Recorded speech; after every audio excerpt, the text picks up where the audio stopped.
My name is Alexander Haraldson. I graduated in May of 2013 from the University of Wisconsin with a degree in neurobiology. Could you explain what you're researching? I am researching inhibition in the central nervous system. In particular, we're interested in a protein called the GABA-A receptor. It's responsible for network oscillations and the firing rates of neurons.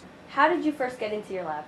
I started off as a biology 152 student, and there's an independent project. So I ended up in a neuroscience lab. I've always been interested in the brain, and I did it for the project, and it ended up going really well. I received an A, and I wanted to continue doing my research. And then my boss brought me on for another year, my entire senior year, as a student hourly, and he decided to hire me post-graduation as a research specialist. What is a typical day like for you in the lab?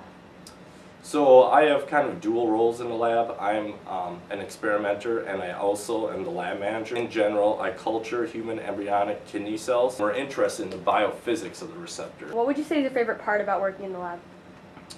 My favorite part about working in the lab is being able to have my own project and control it and be responsible for its results. So basically how much effort I put in and how hard I work on it determines my success in the experiment.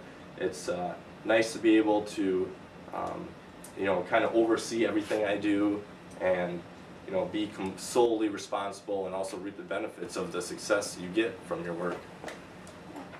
What is your advice for an incoming student researcher? One of them would be start early.